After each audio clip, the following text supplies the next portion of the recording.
দাঁড়িয়ে আছি সিলেটের উপশহর পয়েন্টে। আপনারা জানেন যে একটু আগেই আমরা একটি লাইভ সম্প্রচার করেছি, আপনাদেরকে বলেছিলাম যে সেনাবাহিনীর চেকপোস্ট বসানো হয়েছে, তল্লাশি করা হচ্ছে গাড়ি। ইতিমধ্যেই কিন্তু একটি ওয়ান্টেড সিএনজি, একটি প্রাইভেট কার সহ বেশ কয়েকটি গাড়ি আটক করা হয়েছে, আটক করে পুলিশ লাইনে পাঠানো হয়েছে। এবং আমরা আপনাদেরকে এখনও দেখানোর চেষ্টা করছি যে রাত যতই গভীর হচ্ছে কিন্তু আসলে তল্লাশিটা জোরদারভাবে চালানো হচ্ছে এবং একটু আগে আমরা দেখতে পেরেছি যে একটি ওয়ান্টেড সিএনজিও কিন্তু আটক করা হয়েছে। এর আগে একটি প্রাইভেট কারও আটক করা হয়েছে, যে প্রাইভেট কারের কিন্তু আসলে কাগজ আছে কিন্তু কাগজের মেয়াদ উত্তীর্ণ, বলতে গেলে মেয়াদ ফেল হয়ে গেছে। সেই প্রাইভেট কারকেও কিন্তু আটক করে পুলিশ লাইনে পাঠানো হয়েছে। এবং যে আটক করা হয়েছে যে সিএনজি, ওয়ান্টেড সিএনজি, সেই সিএনজি কিন্তু ডাম্পিংকে নেওয়া হয়েছে, এমনটাই কিন্তু আমাদেরকে জানিয়েছেন এইখানকার যে ট্রাফিকের পক্ষ থেকে যে টিআই বা সার্জন আছেন, তারাই কিন্তু আমাদেরকে এমনটাই জানিয়েছেন। এবং তার পাশাপাশি কিন্তু বেশ কয়েকটি মোটর বাইকেও মামলা করা হয়েছে এবং বেশ কয়েকটি মোটর বাইকও কিন্তু আসলে আটক করে পুলিশ লাইনে পাঠানো হয়েছে। আমরা এখন আছি উপশহর পয়েন্টে। আপনারা দেখতে পাচ্ছেন যে আপনারা জানেন যে এখন বাংলাদেশ সময় প্রায় রাত 1:20 এই অভিযান শুরু হয়েছে, কিন্তু এখন থেকে প্রায় 3 থেকে 3.5 ঘন্টা আগে, বলতে গেলে রাত 10টার দিকে কিন্তু উপশহর পয়েন্টে বাংলাদেশ সেনাবাহিনীর যে চেকপোস্ট, সেই চেকপোস্ট বসানো হয় এবং সেই চেকপোস্ট বসিয়ে কিন্তু বিভিন্ন ধরনের গাড়ি তল্লাশি করা হয়।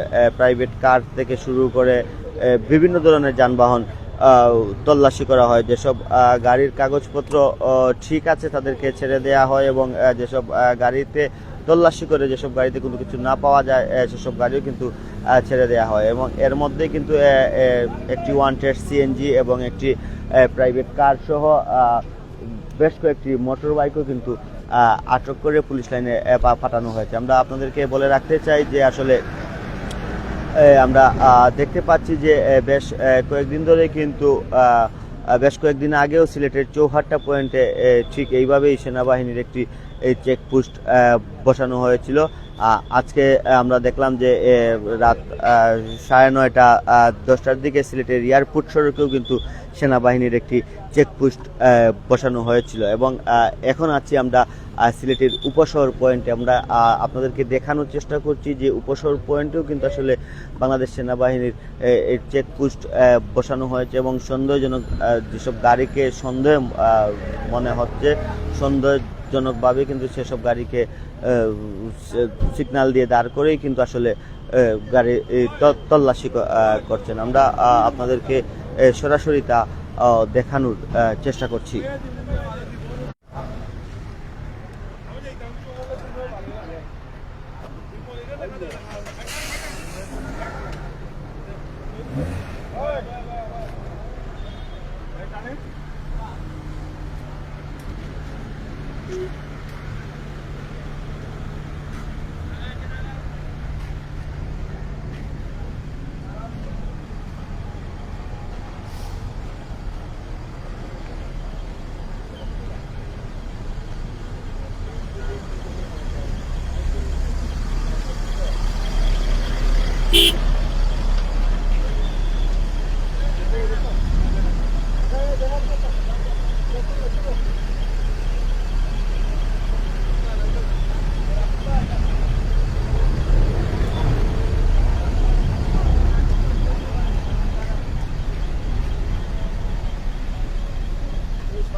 দর্শক, যেমনটা বলছিলাম আপনাদেরকে যে আমরা সিলেটের উপশহর পয়েন্ট থেকে কিন্তু আপনাদেরকে দেখানোর চেষ্টা করেছিলাম যে সেনাবাহিনীর যে চেকপোস্ট বসানো হয়েছে সেই চেকপোস্টের কার্যক্রম আমরা আপনাদেরকে যতটুকু সম্ভব হয় আমরা আপনাদেরকে দেখানোর চেষ্টা করেছি। আমরা যদিও আপনাদেরকে বলে রাখতে চাই যে আজ রাত 10টার দিকেই কিন্তু সিলেটের যে অভিজাত এলাকা উপশহর পয়েন্ট, সেই উপশহর পয়েন্টে কিন্তু বাংলাদেশ সেনাবাহিনীর চেকপোস্ট বসানো হয় এবং এই চেকপোস্ট বসে কিন্তু একটি ওয়ান্টেড সিএনজি, একটি প্রাইভেট কার সহ বেশ কয়েকটি মোটর বাইক কিন্তু আটক করা হয়েছে এবং যে ওয়ান্টেড সিএনজি যেটি আটক করা হয়েছে সেটি কিন্তু সরাসরি ডাম্পিংয়ে পাঠানো হয়েছে এবং যে প্রাইভেট কারটিও কিন্তু যে একটি প্রাইভেট কার আটক করা হয়েছে সেই প্রাইভেট কারের কাগজের মেয়াদ ছিল না, সেই কারণে কিন্তু আসলে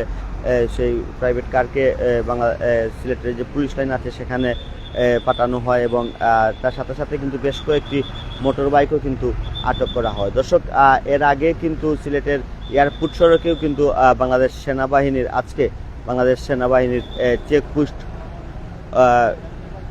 বসানো হয় এবং গাড়ির তল্লাশি কার্যক্রম চলছিল।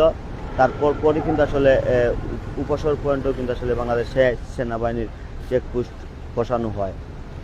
এই ছিল আমাদের কাছে সিলেটের উপশহর পয়েন্ট থেকে বাংলাদেশ সেনাবাহিনীর গাড়ি তল্লাশি কার্যক্রমের সর্বশেষ খবর। পরবর্তীতে আবারও কোনো না কোনো খবর নিয়ে আমরা আপনাদের সাথে সংযুক্ত হব। ততক্ষণ ভালো থাকুন, সুস্থ থাকুন, সিলেট ভিউর সাথেই থাকুন। আল্লাহ হাফিজ।